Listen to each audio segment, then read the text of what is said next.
Hello and welcome, sheep and goats. Uh, I don't know what I was trying to make a reference to there. That's okay. I'm not gonna bail you out. Thanks. Uh, Welcome to another episode of Man Buns Jesus. We believe this is season four, episode two. We've already forgotten our own numbering system. But you know what? That's okay because we do what we want. You can't And tell us no. also, who cares? Uh, I'm Pastor Ben Olschlager here in Lake Orion, Michigan. With me again, as always, Pastor Josh Laborious in Eastvale, California, at Edgewater Lutheran Church. Well, currently in his apartment. Um, yeah, In a very crowded room in my apartment. yes, yes, indeed. And Josh is on VBS recovery mode. I am in VBS cram mode. So I if I hate to say this because it's bragging, but I'm not feeling drained from BBS because my volunteer leaders are incredible. So uh but if either one of us seem to be suffering from brain drain, then no, that's if it's me, it's that's just because I'm an idiot. That's okay, that's fair. I have no Um, excuse. I'm just incompetent. Um So this week we're getting back into the Proverbs. Hope us to learn something good. I think I made the graphic for this season and it's like let's be a little wiser or something like that. Okay. And today, as Ben mentioned, we're in the Proverbs. We're going to look at Proverbs 9, specifically starting at verse 7. The first six verses of Proverbs 9 um, are some figurative language about wisdom. It's nice. But starting at verse 7, it says, "Whoever corrects a scoffer gets himself abuse, and he who reproves a wicked man incurs injury. Do not reprove a scoffer, or he will hate you. Reprove a wise man, and he will love you. Give instruction to a wise man, and he will be still wiser. Teach a righteous man, and he will increase in learning. The fear of the Lord is the beginning of wisdom, and the knowledge of the Holy One is insight. Um, for by me your days will be multiplied, and years will be added to your life. So if you are wise for yourself. If you scoff, you alone will bear it. That's whew. I like that. I like that last line. That's that's the biblical equivalent of saying, you know what, you're dumb, but you're going to be the one who has to deal with it. So buckle up. Um, but this kind of gets at a little bit of discipline, and we know we've talked about church discipline before, but this I think is a different topic, and really this is talking about how do you deal with people in your life maybe who need wisdom, and this isn't even necessarily just talking about sin and kind of correcting sin, but also um, making wise decisions. So a really like easy example is encouraging someone to budget their finances in such a way that they don't spend money they don't have. Use making use of credit isn't necessarily a sin. I mean, you could argue for stewardship, right?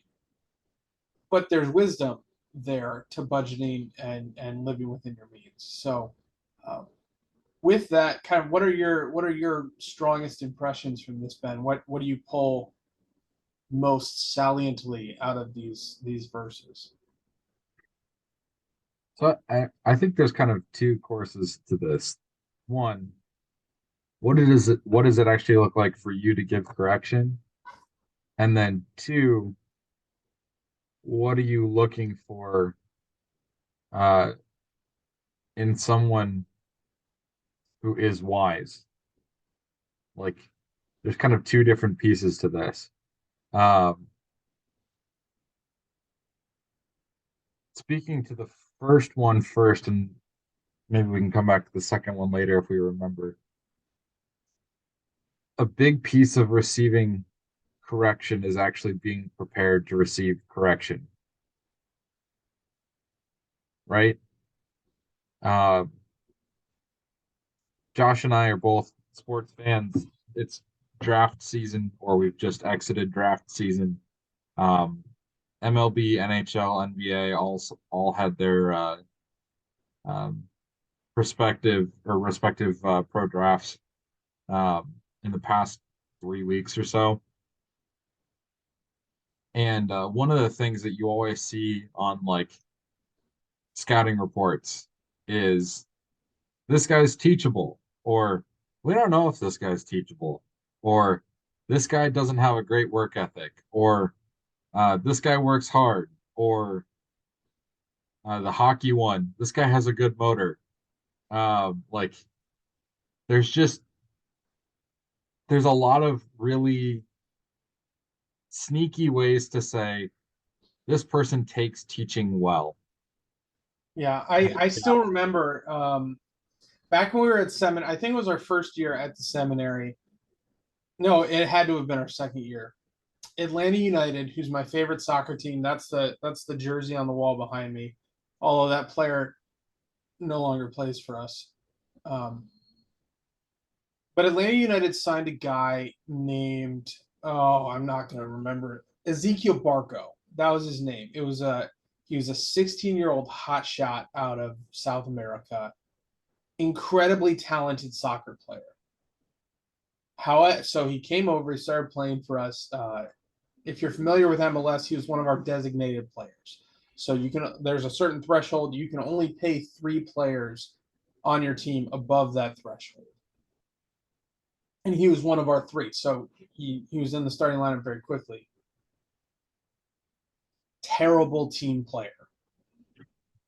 He never knew when to pass. He always tried to be the star. He would try to single handedly dribble through the other team, and he was good enough that he would typically get through 3 or 4 players, but the other team had 11 players. So, and this was my chief complaint with him.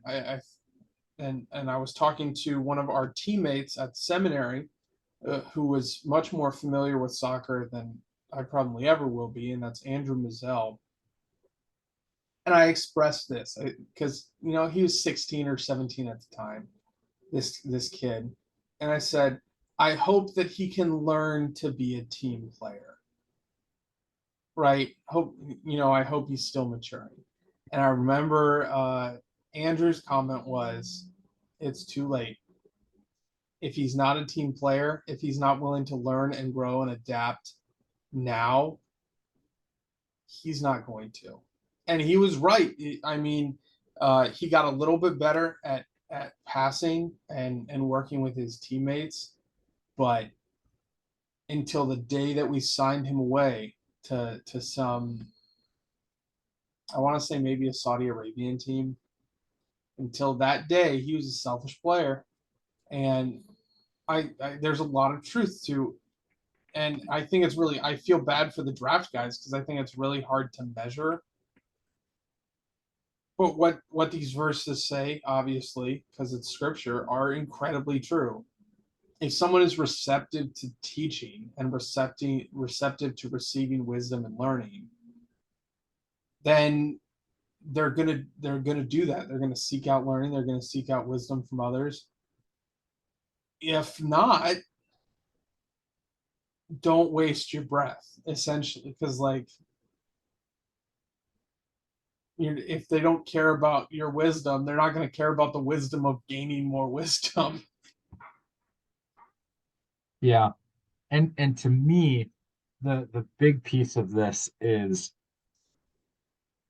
that our read on someone and our read on their ability to be teachable will ultimately have a big impact on whether or not we can correct them effectively, or to what level we need to like do legwork to just prepare them to be corrected. Um,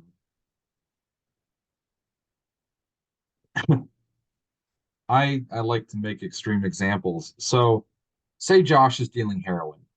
Um, Only on Tuesdays. Only on Tuesdays, and it's laced with fentanyl too, just to make it. Jeez. So I'm just straight trying to commit murder. I'm not skipping any steps. No. Um. So say Josh is dealing heroin. Like there's a level to which a lot of people in the world, even heroin users, know, hey, heroin is bad. I probably shouldn't be doing this. Addiction is a terrible, terrible thing. Um, but there are some people who either use or sell heroin who just have no qualms about the ethics or morality of it. Say Josh is one of these folks. Um, it would be much more difficult for me to try and let him know that he is wrong for dealing fentanyl laced heroin in that situation than if he had any shred of morality. Well, and I this might be a conversation for a different day. But there's a part, I think this is in Corinthians. I would have to look it up to double check. Where I'm pretty sure it's in Corinthians, where Paul says something along the lines of, "What do you have to do with judging outsiders?" And he's speaking about Christian ethics, and I think there's some overlap between that conversation and this conversation, because the reality is, if someone doesn't care about your wisdom or doesn't care about your ethics, you're not going to be able to convince them to care about your what you have to say, what you have to teach. And I think we jumped the gun on this conversation. So I'm gonna cycle us back just a little bit to say, if you're listening to this, whether, because I know one of our pretty regular listeners is just a college student in Irvine. Um, he's going into his sophomore year this coming year. Whether you're just a college student, whether you're even younger than that, whether you're a young professional, or maybe you're a retired person who listens to this, um, you do all have wisdom to share. And this is, I mean, if you want biblical evidence that young people have wisdom too, look at Job's friend. Job's youngest friend is the wisest of all of his friends that try and support him. Look at how Paul writes to Timothy, and he says, "Don't let people look down on you because you are young." Um, and kind David. of as a side note, white hair doesn't make you wise. Just because you've made it in this world for a lot of years doesn't necessarily mean you're wise. I've met some Josh, I think people who are old and they talk, and I'm like, you are an idiot. I don't say I'm that because I'm respectful of my elders, but I'm not listening to any of the advice you have because I I'm don't know I'm how go, you made it this far. You got lucky. I'm Um, gonna I'm gonna give you something here that I think will make you happy. That that's not to say that there isn't a correlation between like the wisdom gained from learned experience um and age, right? Like oh yeah, because you general, experience more, you see more. yeah. However, That if there's you a make core bad decisions, all you have is counterexamples. yes, there's a correlation between gray hair and wisdom, but the R squared value is not one.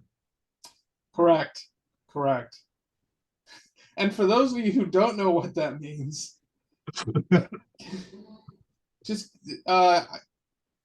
go to Wolfram Alpha, I guess. Have the internet teach you statistics. But and this is something I say a lot at my church, and I know I've said it on this podcast before, but you never know when your words are going to have a really meaningful impact on someone.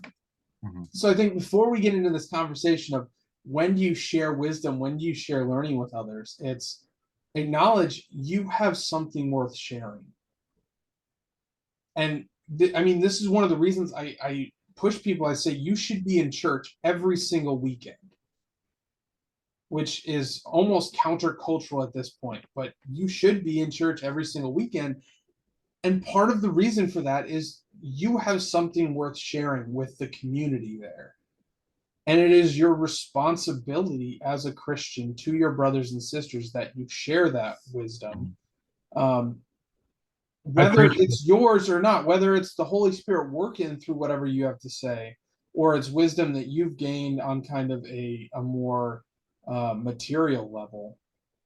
Like, don't discount the gifts that God has given you as far as wisdom and learning. I Um, preached on something kind of like this past weekend, where we were talking about, why we study scripture in worship. Like, why is the sermon, why are the readings part of our worship time? Why aren't they a class at the end? Um, and a big part of it is God's will for us is important and holy and sacred and all these things that we should uh like hold on to. But also we do it together in that time, in that space, because like us coming together to study the word and to share in each other's insights, that is a holy and God-pleasing thing. Um, that is a worshipful act. And when we each bring our backgrounds, like I am a finite resource of stories and anecdotes. Um, so sometimes my sermons on something are going to suck because I can't communicate effectively, some aspect of um, a passage that we're reading about. We just did a Bible study a week and a half ago on, actually, it was this past Sunday. We're working through Genesis, and it was the story where Rachel steals her dad's household gods and hides them in her camel's saddlebag and then says, "Sorry, Dad, I can't get up. I'm on my period." Like, I don't know what that's like. Um, I am not a, you've never tried to hide household gods from your parents yeah, no. Um, on your camel. There's a lot nor of have that I story you can't relate experienced, to, Ben. nor have I experienced anything to do with a period. So like, I don't know what that experience is like. And so there were a number of women in the congregation who took over a Bible study and were like, yeah, that's reasonable. If it's bad, and yeah, especially pre-ibuprofen, yeah. Like there are things that I can't necessarily fully give you. My job is to help you understand some of the background, the language that's there, and then together we come to know the full depth of the text. We use our collective wisdom to help us interpret what God is calling us to do and how He is caring for us through that text. Um, to, as we talked about a few weeks ago, reveal more of the mysterious of our God that He has given to us, that He wants us to know about. Um, Referencing that, this weekend the sermon is probably going to be about 5 minutes long, yeah, and part of that is because of the podcast. So listening once this is released, the previous week's sermon is going to be about 5 minutes long. Uh, okay. in any case, I think this speaks to a closely related reality in that um, this receptiveness to wisdom and learning that this proverb is talking about. Sometimes it is going to vary based on not only the recipient but also the giver. Mhm. So uh, there's a guy in the one of our men's small groups named Sean, and Sean has said on more than one occasion he says something along the lines of one person can't speak to everybody. In that, specifically, like one pastor can't really necessarily connect with everyone, and there's some truth to that. I always share there's an exception, and his name is Peter Nafsker. um, but there's some truth to that because there are some people who um, I can tell them something till I'm blue in the face. They're never going to receive it. But if someone different tells them the same thing, they're gonna receive it. And I've heard this on a number of occasions about young adults. I think maybe once or twice at this congregation, but I heard it a lot like on vicarage because I would tell like high schoolers, I would tell them like this is what you should be doing and this is what you shouldn't be doing. And they'd be like, "Oh yeah, yeah, yeah." And they'd kind of follow that. Like they'd hold on to that. And then their parents would come up to me and they'd say, "I've been saying that for years and they never listened to me." I'm like, I don't know what to tell you, man. I've said this joke so many times, but uh, I believe it more and more every time I see like something that reminds me of this. Um, Teenagers are God's way to make sure that humanity understands what it feels like to have someone made in your own image that completely rejects you. Yeah, well, yeah. But I this all speaks to the importance when we're talking about how do we pass along wisdom, especially the wisdom that God has given us, this wisdom that is a gift. Um, there's so much importance in it being a community Mhm. because if I'm speaking to someone and I just can't get through to them, that's okay because like just for the example at Edgewater, I can reach out to my elders and I can say, "Hey, Dave, that guy who, he sits in this part of the church. Um, could you reach out to him? Could you talk to him about X, Y, or Z? Because I might not really be able to make an impact, but like there's some people that I know that Dave or Donnie or Trevor or Josh or John, my five elders, there's some people I know that they can reach out to and they can impact them in maybe a more serious way than I can. And this is just another instance where community is really important because um, someone might be a scoffer to you when it comes to you. And speaking in the language of this in verse 7, whoever corrects a scoffer gets himself abuse. Someone might scoff at you, but if someone else says the exact same thing, they might not scoff at that. So it's important to kind of not only have this wisdom and have this willingness to pass along, but also to know other people who can speak wisdom that you can maybe direct at someone who needs it, if that makes sense. Yeah, I think that's a big piece of it for sure. Um, it takes the full connection, um, and not just like a willing recipient. Um, we were studying um, part of the Sermon on the Mount yesterday in Bible study, and there's the great passage about don't give your sacred objects to dogs; they'll just tear them up and then tear you to pieces. Or don't give your pearls to swine; they'll eat them and then trample you. Trevor, I know you don't listen to this podcast, but don't waste good cigars on someone like me who wouldn't know how to appreciate them anyway. Anyway, continue. It's an Yeah, ongoing conversation that we've been having. yeah, Trevor. Um, Yeah. I know we haven't gotten to this part of the show yet, but somebody needs to send this podcast to Trevor. Yeah. Yeah. Oh, I still don't think he'll listen to it, but you can try.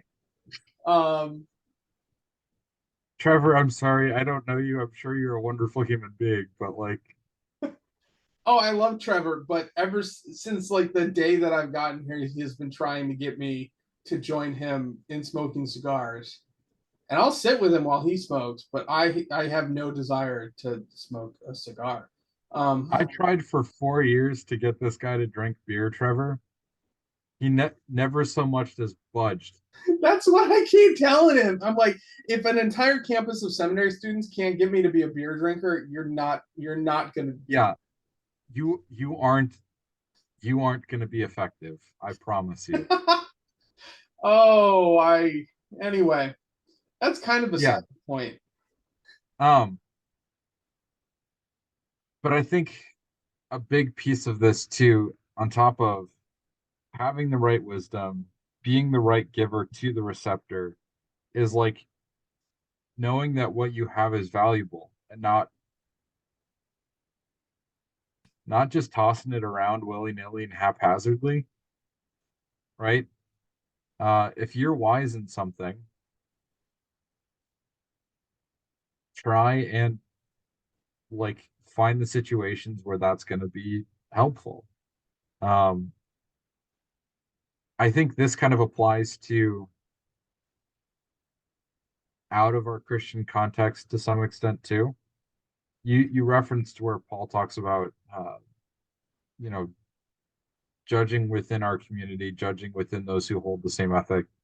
Um, we can do that on a kind of situational basis too, right? There are people who hold the same uh, ethical stance on certain things that Christians do that may not be Christian. Um,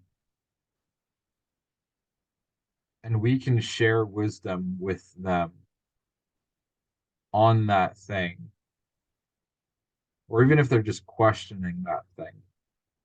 So, example, um, as Christians, we think that we shouldn't just blow through money, right? Being a good steward is a good thing to do. Yeah, don't do that. Um, that doesn't mean like you can't enjoy something nice from time to time. Like I enjoy a good beer. I'll pay a little extra for a good beer. That's fine. It's whatever. Josh will pay a little extra for a good whiskey. No, I won't. Josh will pay a little extra for a good rum. Um, Oh, anyway, continue. Josh will Just pay a little I'm extra if they ever come up with a like higher quality Dr. Pepper. Um, oh wait, no, that's Caleb. Sorry. no the phrase pearls before swine, I'm the swine. Oh, I got this. Josh will pay a little bit extra for a slightly higher quality lifting setup Okay, okay, you because got me he's there. gonna use it so frequently I and he want an wants to know. elephant bar and I can't have one. Anyway, um, we finally found the right We scenario. found the thing. Yes, we found the thing. Um, actually, I know of one already. You already pay a little bit extra for your meat. I guess that's true, but that's a whole longer conversation. That Yeah, we don't need to get into that. Anyway, now that we've gone all the way down that sidebar, um, there's a squirrel in the tree outside. back to the original thing. Like there are other people in the world who think it's a good idea to be prudent with your money, to save it and be responsible with it, so that you're not, you know, leaving yourself destitute in 5 years because you've been an idiot with your money. I mean, there's a reason that like not to circle back to professional athletes for no reason, but like when somebody gets drafted into one of the big leagues, they go through mandatory financial classes because as revenue expanded and as player salaries expanded, uh, players got dumb with their money, and it became more of a problem more recently, um, as players just kind of expected to land in life changing money, and then they burned through it all, and all of a sudden they were broke. Um, and the leagues don't want their stars of yesteryear, walking around the streets broke. Yeah, it's Not not a fun. great. Um, And so as Christians, we have wisdom there that we can share.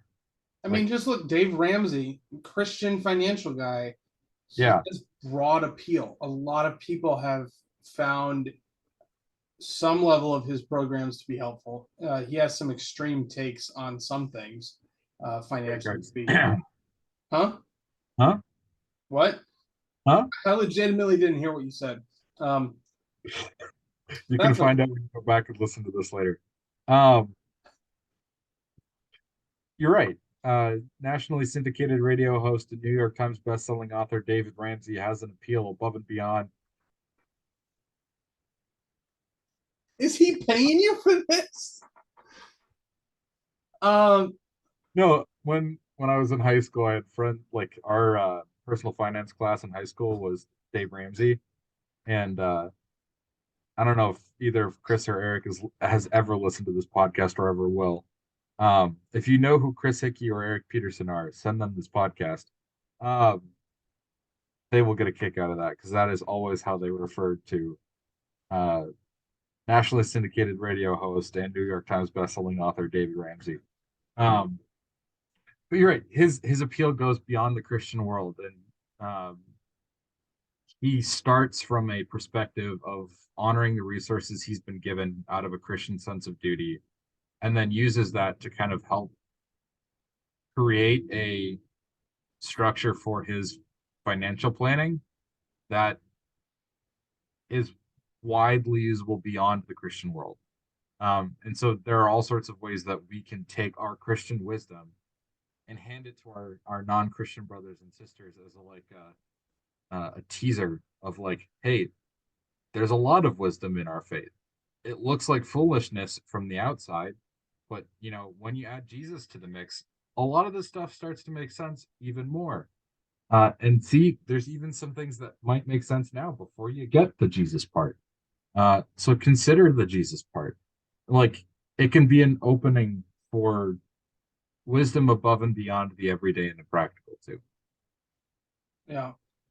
So there's kind of to transition us to another part of this conversation.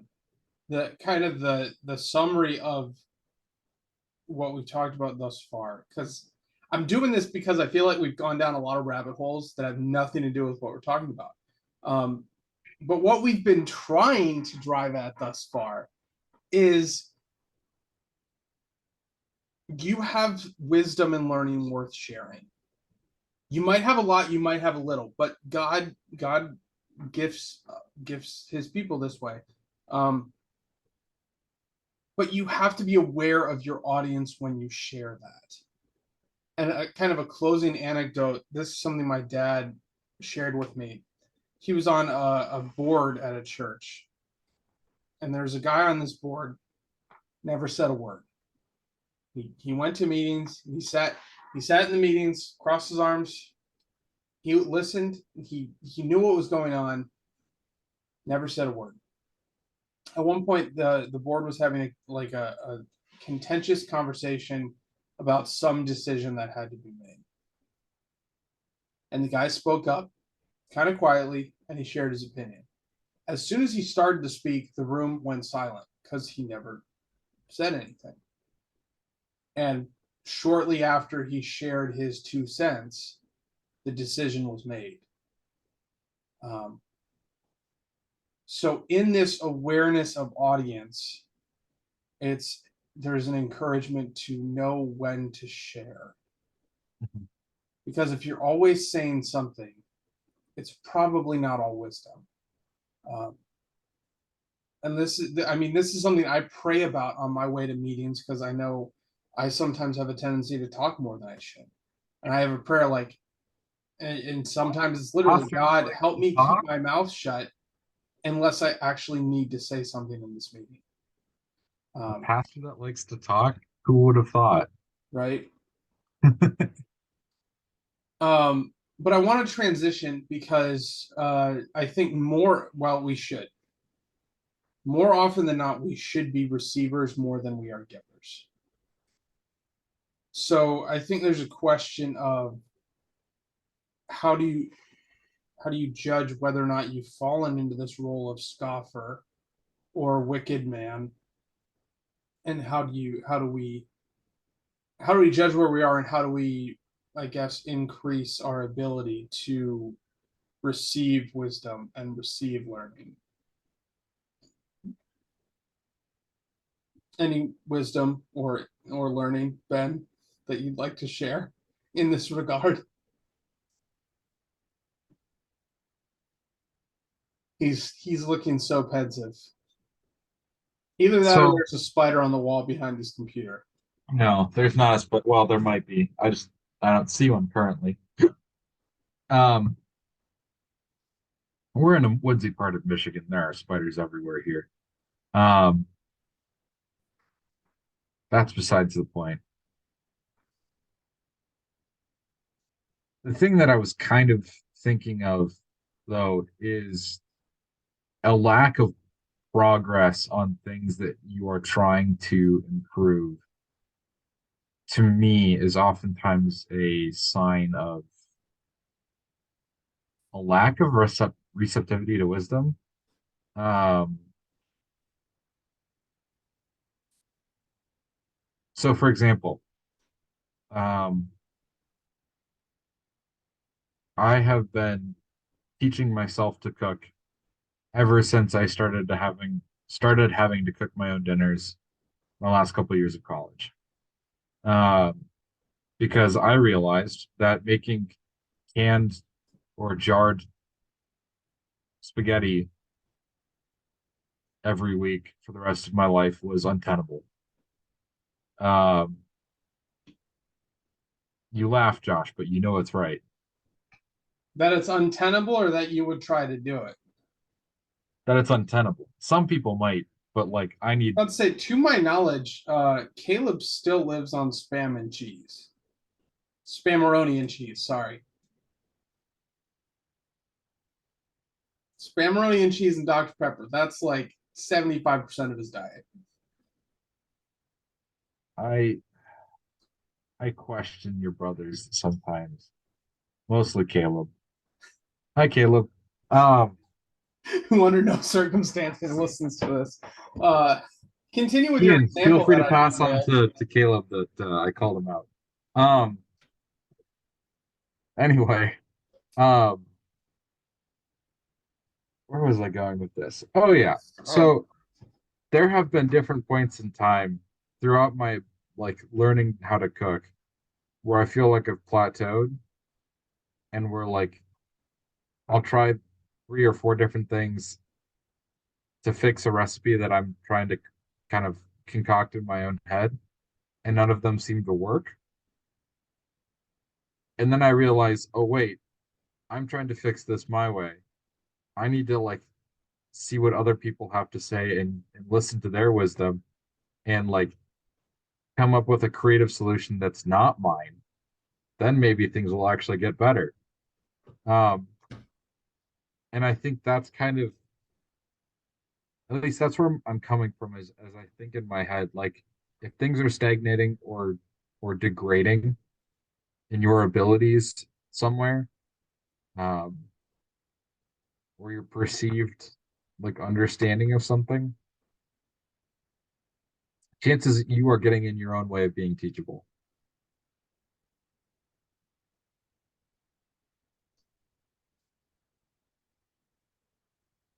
I'm not going to make anything a hard and fast rule here because I don't think like, yeah.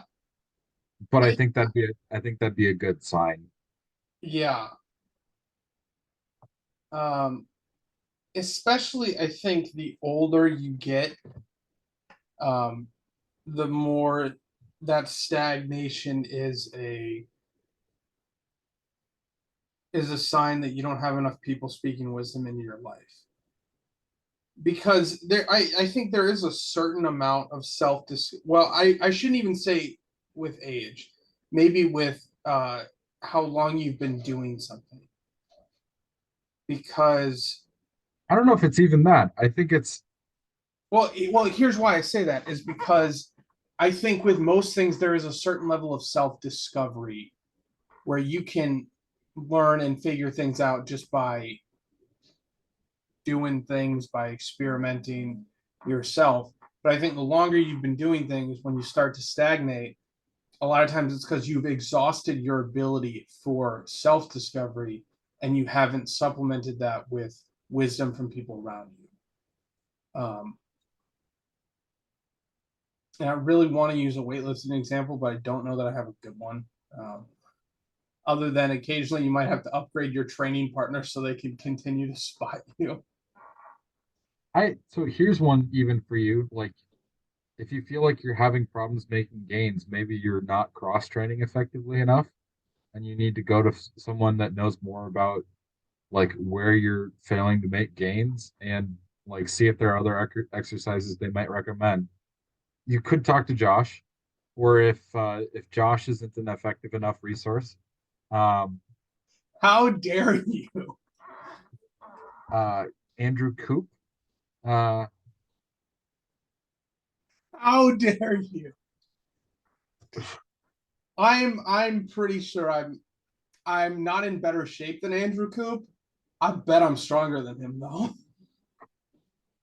There was only one seminarian that was consistently stronger than me during our time there.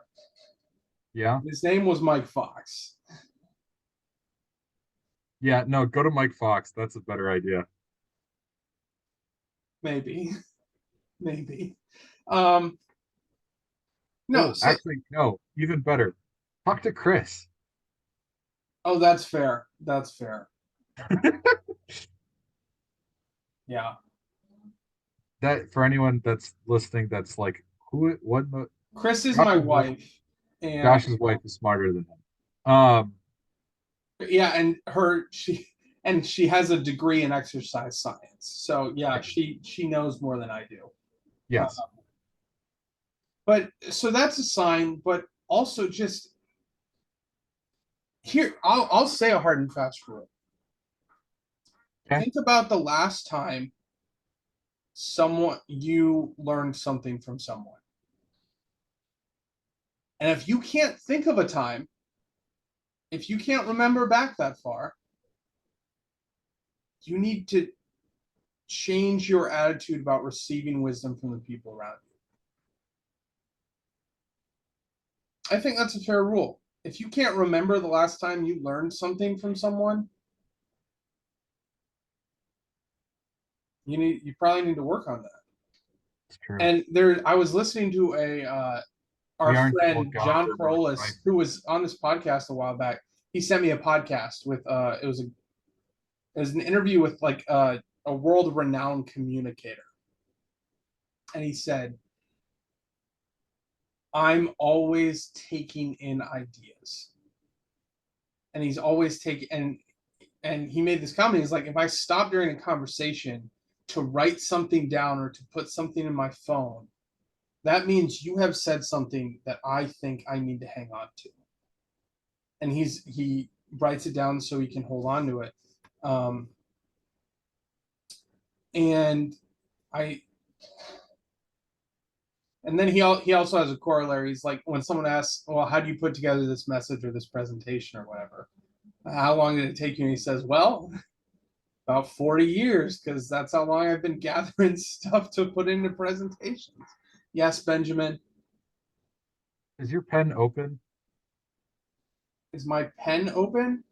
Yes. The one that Yeah. you've been waving around the whole time? Yeah. Because I think you just tapped yourself on the side of the head.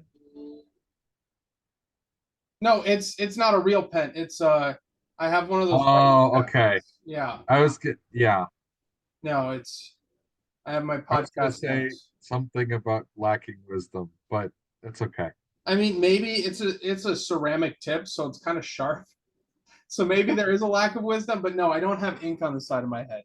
If you see something there, it would be blood from the tip, not ink. Okay. So there's if you can't think of the last time that someone deposited some wisdom into your life, maybe you need to be a better listener. And I don't know that there's a hard and fast way to be a better listener other than Mhm. have some humility and look at the people around you as people who can teach you something. Um, because I think that's probably a pretty consistent attitude in people who are receptive to learning and wisdom. Is they say every single person in my life can teach me something. Now I'm a cynic, so I have a caveat to that. I say every single person in my life can teach me something. Sometimes that something is just a counterexample, but everyone in my life can teach me something. I'm gonna add two corollaries to your hard and fast rule. Um, so if you can't remember the last time you learned something about something, it's a good time to go seeking wisdom.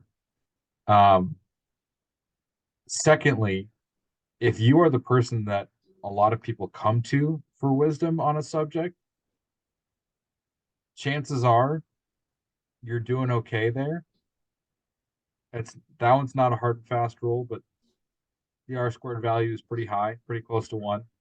Um, People are going to have to learn statistics, otherwise this podcast is not going You to know work. what? I'm just gonna simplify it for everybody. The closer an R squared value is to one, the more closely two things are related. And if the R squared value of two things is one, that means the correlation is perfect. So still not enough to imply causation, because things can be correlated without being causative. But that's a lesson actually our society really needs to learn. That just because things are correlated doesn't mean they're causative. We're really bad at that. Mhm. We're like really colossally bad at that. Um, but That yeah, was I think probably that's fair. that was If someone's always at like, not to keep circling back to this, but it's something I'm pretty proud of.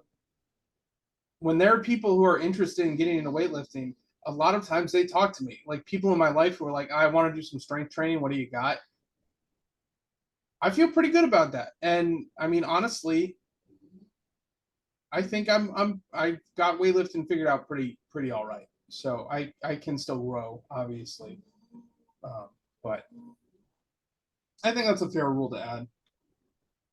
I and then accept your corollary. corollary two, if no one's asking you for wisdom,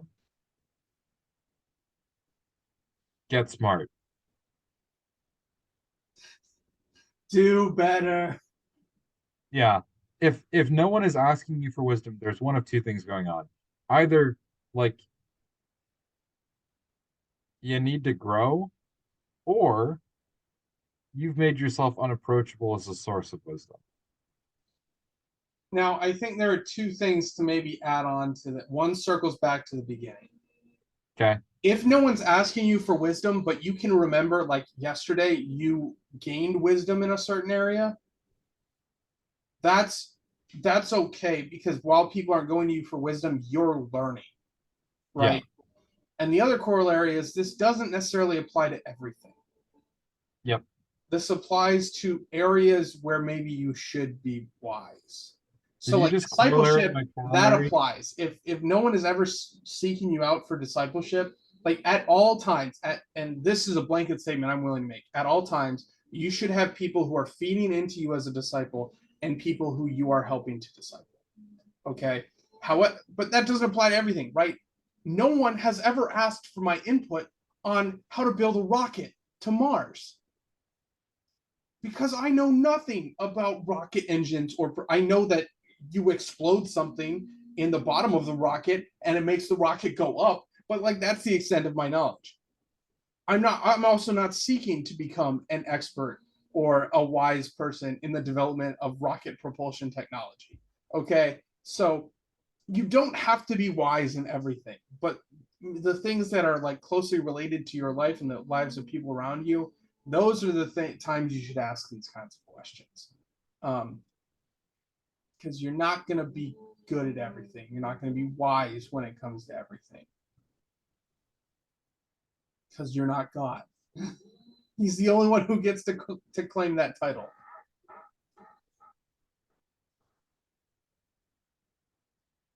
I don't know There's just a what really a big advance in corollary to a corollary is, but that's what that is.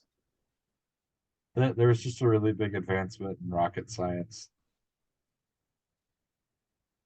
That's not what this podcast is about, Benjamin. They figured out how to make a like circle of explosions so that they can keep it continuously going rather than it like pulsing. And so now the engines can be more efficient and more How, uh that's that seems like it shouldn't be a recent breakthrough. It's you say that, but it took like a century. fireworks do it all the time.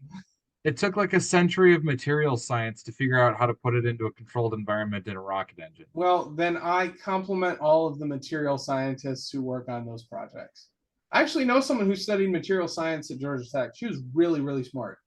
I don't know what she's doing now. Presumably material science somewhere. That would be my guess.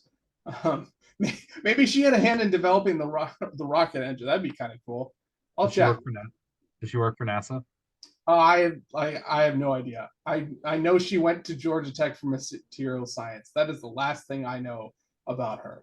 Um, in any case, I sense, I don't know if this is wisdom or folly, but I sense we're getting ready to wrap up. Do you have a takeaway, or do you want me to take away first? You can take away first.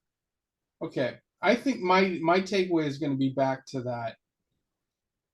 Think about the last time someone spoke wisdom into your life and you received that from someone else.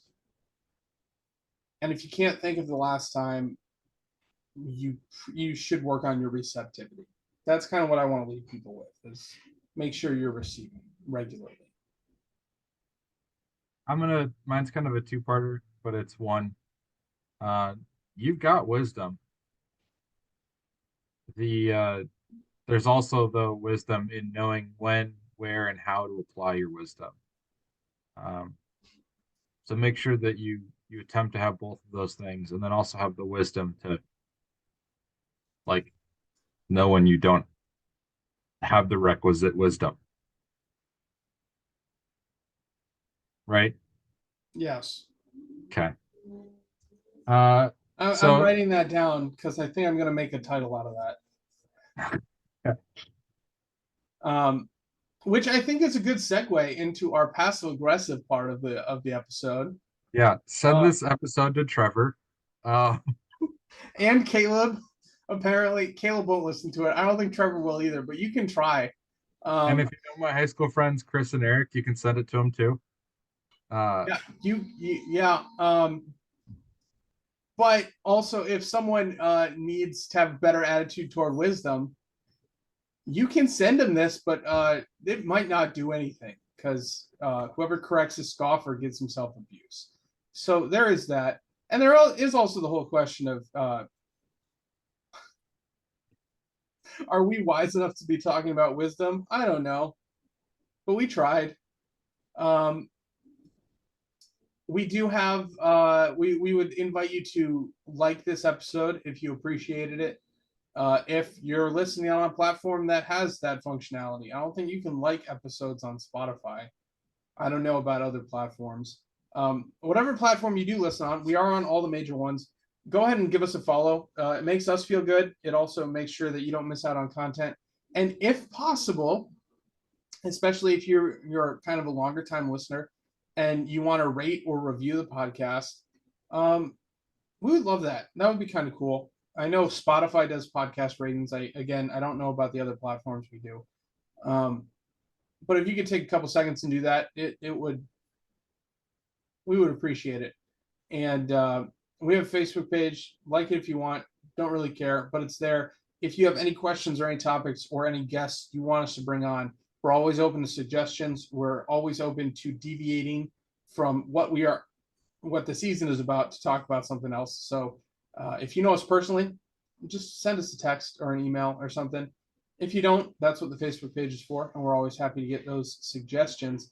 And final shameless plug for the day. Um, we have merchandise. We have a single t-shirt. It has our faces on the front. It is an expensive t-shirt because it is a nice t-shirt. And on the back it says, Man Buns and Jesus is my favorite podcast, so I put the host face on my shirt.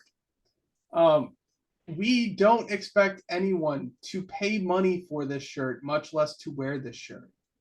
So if you do, please, please send us a picture because I will laugh for 24 hours straight. And if you're interested in our merchandise, you can go to edgewaterlutheran.org/gear and you can find it on that page. There's a bunch of Edgewater gear on there too for our church, but the Man Buns and Jesus shirt is on there as well. I'm going to plug this too because I can. I also recently launched a website with different kind of like Christian apparel. It's called Designation. You can go to designationdisciple.com.